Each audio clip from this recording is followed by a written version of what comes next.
Hello friends, मेरा नाम है अजय जाट और आपका स्वागत है लॉजिक गुरु में। तो दोस्तों, आज का जो हमारा वीडियो है वो है पटवारी, वन आरक्षक, आरक्षक और संविदा या अन्य जो व्यापक की जो परीक्षा भी आने वाली है उसके लिए एक इम्पॉर्टेंट टॉपिक जो है आपका मध्य प्रदेश, क्योंकि मध्य प्रदेश के एग्जाम से इसलिए मध्य प्रदेश के जो क्वेश्चन है उन्हीं के आने की संभावना ज्यादा है।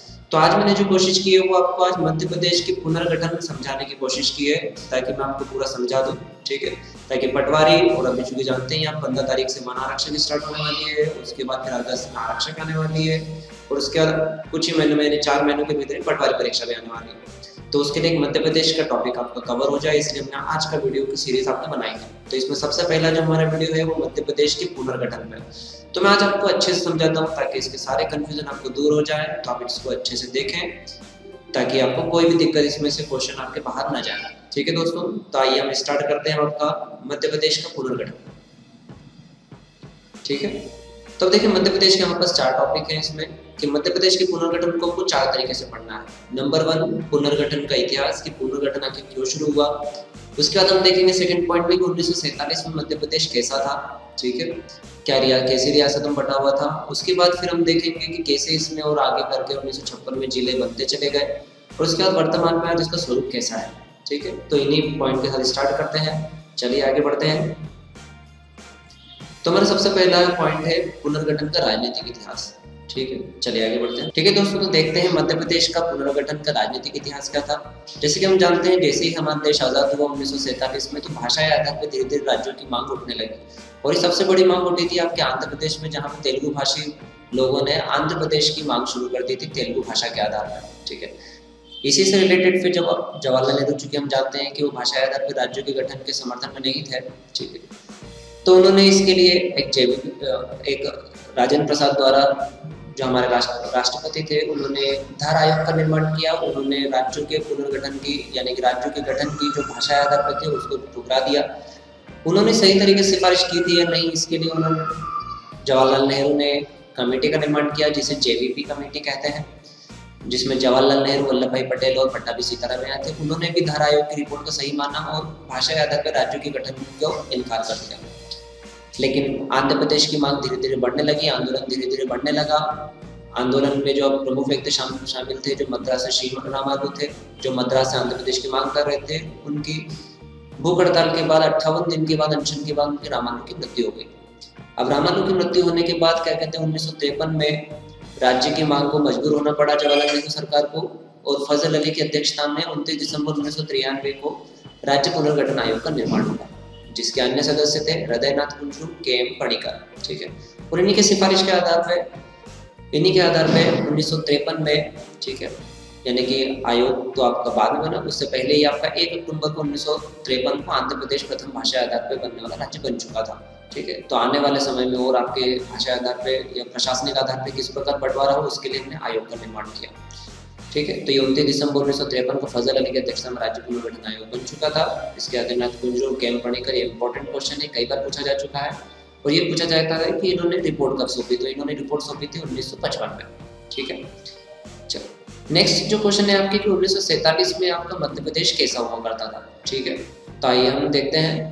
1947 में मध्य प्रदेश जो था, उस समय मध्य प्रदेश नाम का कोई राज्य नहीं था, उस समय सेंट्रल प्रोविंस हुआ करता था, जिसमें कई रियासतें थी, जैसे कि मध्य प्रांत, बरार, ठीक है, छत्तीसगढ़ की रियासतें। ठीक है, चले मध्य प्रांत, बरार, छत्तीसगढ़। ठीक है, चल जिसको आगे चल के इसका सभी को मिला के हमने बनाया पार्ट ए स्टेट, जिसकी राजधानी नागपुर रखी। इसके अलावा पश्चिम की रियासतें थी जो आगे चलकर पार्ट बी स्टेट बनी, जिसकी राजधानी बनी ग्वालियर और इंदौर, और उत्तर की रियासतें थी जो बनी आपके पार्ट सी स्टेट, जिसकी राजधानी बनाई गई रीवा। ठीक है, तो उस समय रियासतें थी 1947 में, लेकिन 47 से पहले रियासतें थी। 47 में हमने इन रियासतों को पार्ट ए, बी और सी स्टेट में बांट दिया। मध्य प्रांत, बरार, बघेलखंड और छत्तीसगढ़ की रियासतों को मिलाकर पार्ट ए स्टेट, जिसकी राजधानी हमने नागपुर बनाई। पश्चिम की रियासतों को मिला के हमने पार्ट बी स्टेट बनाया और उसकी राजधानी रखी हमने ग्वालियर, इंदौर। और उसके बाद हमने बनाई उत्तर की रियासतों को मिला के पार्ट सी स्टेट, जिसकी राजधानी हमने रखी रीवा। ठीक है, तो इसको हम एक बार मैप पे देख लेते हैं। ठीक है, और ध्यान रखना है कि और क्वेश्चन है कि भोपाल जो था वो पार्ट सी स्टेट का एक भाग था। ठीक है, चले। ठीक है, चले। तो एक भोपाल स्टेट था, ये भी क्वेश्चन आपका एसआई में पूछा जा चुका है व्यापम के एग्जाम में, तो आपको ध्यान रखना है कि भोपाल जो था वो पार्ट सी स्टेट का पार्ट था। ठीक है, तो हम देखते हैं इसको एक बार मैप पे देख लेते हैं कि कौन कौन सी रियासतें थी। ठीक है,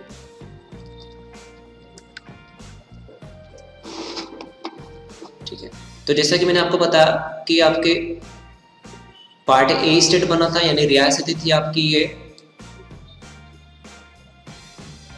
इतनी रियासतें, जिसमें ये आपका सेंट्रल प्रोविंस था। ठीक है, ये आपका महाराष्ट्र का नीचे वाला पार्ट जो था वो बराह था। ठीक है, उसके बाद यहाँ पे बघेलखंड और यहाँ पे थी छत्तीसगढ़ की रियासतें। इन सभी को मिला के हमारा बना पार्ट ए स्टेट। ठीक है, चलिए, और इसकी राजधानी हमने रखी नागपुर।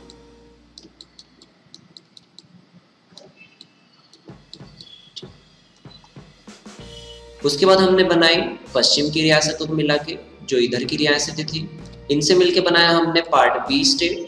ठीक है, ये इधर पोर्शन भी आएगा आपका ग्वालियर वाला रीजन। ठीक है, चल, तो ये पश्चिम की रियासतें जो थी इनसे मिला के बनाया हमने पार्ट बी स्टेट, जिसकी हमने राजधानी रखी ग्वालियर और इंदौर। ठीक है, चल, उसके बाद हमारी उत्तर की रियासतें मिला के हमने बनाया पार्ट सी स्टेट, जिसकी राजधानी रखी हमने रीवा। ठीक है, और भोपाल भी इसी स्टेट का एक पार्ट था। भोपाल खुद एक स्टेट था जिसकी राजधानी भोपाल थी। ठीक है, तो पार्ट सी स्टेट की राजधानी बनी आपकी रीवा। तो ये पार्ट ए स्टेट, ये पार्ट बी स्टेट और ये पार्ट सी स्टेट। ठीक है, जिसमें भोपाल एक पार्ट था। ठीक है, तो ये तीन स्टेट हमारे बने, एक की राजधानी नागपुर, ठीक है, एक की ग्वालियर और इंदौर, और एक की बनी रीवा। ठीक है, और इसी सी स्टेट में आपका भोपाल एक स्टेट था, जो कि क्वेश्चन पूछा जा चुका। ठीक है, चलिए, तो अब आगे बढ़ते हैं। तो अब देखते हैं, ये तो हमारे बन गए part A B C state, इनसे बहुत क्वेश्चन पूछते हैं। तो अब देखते हैं इसके बाद जो है जिलों का वितरण निर्माण कैसे शुरू हुआ।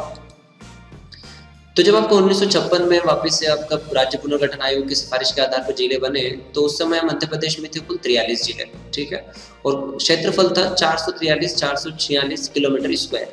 ठीक है, चलिए, ये वर्ग किलोमीटर है। ठीक है, और ध्यान रखें मध्य प्रदेश का नाम जवाहरलाल नेहरू ने दिया था। ठीक है, 1956 के बाद फिर 26 नवंबर 1972 को दो जिले बने, एक था आपका भोपाल और दूसरा था आपका राजनांदगांव। भोपाल जो कि सीहोर की एक तहसील थी, पार्ट सी का एक क्या कहते हैं राज्य था। तो भोपाल और राजनांदगांव नाम के दो जिले बने। तो अब जो कुल जिले हो गए आपके 43 और 45 जिले हो गए। ठीक है, उसके बाद मई 1998 में बी.आर. दुबे की अध्यक्षता में जिला पुनर्गठन आयोग का निर्माण किया गया। इसके अनुशंसा पर 1998 में 10 जिलों का निर्माण किया गया। तो अब दोस्तों कितने जिले हो गए? 45 और 10 55, 55 डिस्ट्रिक्ट्स हो गए। जुलाई 1998 में ही सिंहदेव समिति बनी और इनकी सिफारिश पर मध्य प्रदेश में 6 नए जिले बने। तो अब आपके जिले हो गए 55 + 6 और हो गए टोटल आपके 61, यानी कि 98 में आपके लगभग 61 जिले बन गए थे और 98 में ही आपके टोटल 16 जिले बने। बी.आर. दुबे की अध्यक्षता में 10 और सिंहदेव समिति की सिफारिश पर आपके 6 जिले, तो 10 और 6 16, अब टोटल हो गए आपके कितने? 61 जिले। ठीक है, अब बढ़िया गाड़ी आई आपकी 1998 के बाद सीधे 1 नवंबर 2000 को, जब आपको मध्य प्रदेश से छत्तीसगढ़ राज्य अलग हो गया। छत्तीसगढ़ भारत का 26वां राज्य बन गया मध्य प्रदेश से अलग होके। छत्तीसगढ़ को जब अलग हुआ तो मध्य प्रदेश से हमने उन्हें 16 जिले दे दिए। तो पहले जिले थे हमारे 2000 से पहले 61, जिसमें से 16 जिले हमने छत्तीसगढ़ को दे दिए। तो अब बचे आपके पास कुल 45 जिले। ठीक है, अब मध्य प्रदेश में टोटल वापिस से जिले रह गए आपके 45। ठीक है, अब देखते हैं कब बने। 2003 में फिर 3 नए जिले बने। एक थे आपके अशोकनगर जो बना था गुना से, खंडवा से बुरहानपुर और शहडोल से अनूपपुर। तो अब आपके जिले हो गए 45 + 3 48। फिर 2008 में 2 नए जिले बने, तो बने आपके झाबुआ से अलीराजपुर और सीधी से सिंगरौली। तो अभी आपके हो गए 48 + 2 और ये हो गए आपके 50।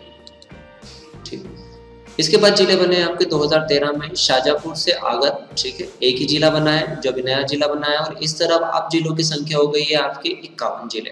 ठीक है, चलिए, और इस तरह आपका 2000 के बाद से, या आपका पूछा जाए कि वर्तमान स्वरूप कब से है, तो वर्तमान स्वरूप जो है वो आपके सन 2000 से है मध्य प्रदेश का। ठीक है, जिलों का निर्माण अभी चल ही रहा है। ठीक है, 2013 में आपका लास्ट जिला बना है जो पूछा जा चुका है कई एग्जाम्स में। तो 1 नवंबर 1956 को मध्य प्रदेश राज्य का गठन हुआ। अब देखिए इनमें कौन कौन से जिले हमने दूसरे राज्यों को दिए। तो हम देखें तो हमने महाराष्ट्र को क्या कहते हैं जिले दिए थे, वो थे आपके बुल्ढाना, अकोला, अमरावती, यवतमाल, वर्धा, नागपुर, भंडारा और चांदा। ठीक है, ये 8 जिले हमने मध्य प्रदेश से, जो हमने देखा था बरार वाला जो पोर्शन था जो महाराष्ट्र का हमारे मध्य प्रदेश में सम्मिलित होता था, वो हमने क्या कहते हैं महाराष्ट्र को दे दिए। ठीक है, उसके बाद हमने और कुछ जिले लिए, तहसील कुछ दिए। तो मंदसौर जिले की भानपुर तहसील की सुमेल टप्पा को छोड़कर हमने पूरा मध्य प्रदेश में मिला लिया। ठीक है, यानी कि सुमेल टप्पा राजस्थान में और बाकी मंदसौर जिले की भानपुरा तहसील के मंदसौर के या पूरे मंदसौर को हमने मध्य प्रदेश में मिला लिया। ठीक है, उसके बाद हमने राजस्थान के कोटा जिले की जो सिरोंज तहसील थी उसको हमने विदिशा में मिला लिया। तो जब 1956 में आपका मध्य प्रदेश बना तो हमने ये कुछ पोर्शन लिए और कुछ पोर्शन दिए। महाराष्ट्र को हमने 8 जिले दिए, मंदसौर से हमने सुमेल टप्पा छोड़कर क्या कहते हैं पूरा आपका मंदसौर हमारे मध्य प्रदेश में मिलाया, और राजस्थान से हमने सिरोंज तहसील को विदिशा में मिला लिया। ठीक है, और उसके बाद आपके राज्यों का पुनर्गठन में देख ही लिया, और मध्य प्रदेश की राजधानी हमने भोपाल को बनाया जो पहले सूरत तहसील थी। ठीक है, चलिए, तो ये आपका जो है मध्य प्रदेश इस तरह से आपका एक राज्य बन चुका है जिसमें 51 जिले हैं। ठीक है, तो ये है आपका मध्य प्रदेश के वर्तमान स्वरूप का नक्शा, जिसमें आप देख सकते हैं यहाँ पे आगर जिला भी क्या कहते हैं इसमें सम्मिलित है 2013 का। ठीक है, चलिए,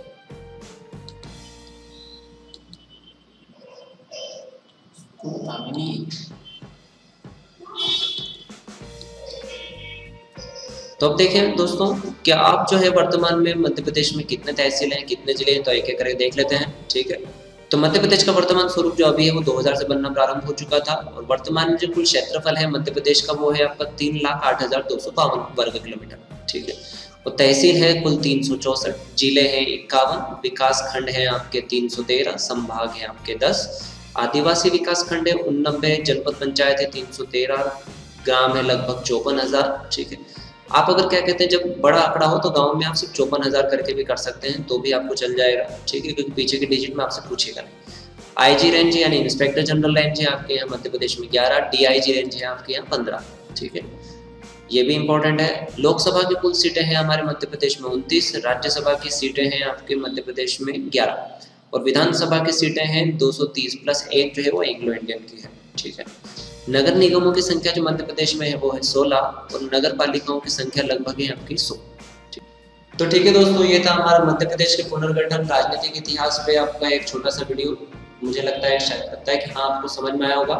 तो आपको इसी तरह के वीडियो हम वनारक्षक, आरक्षक और संविदा पटवारी एग्जाम्स के लिए अवेलेबल कराते रहेंगे, ताकि आपको पढ़ने में कोई दिक्कत ना आए, बिना बुक्स के पढ़ सके।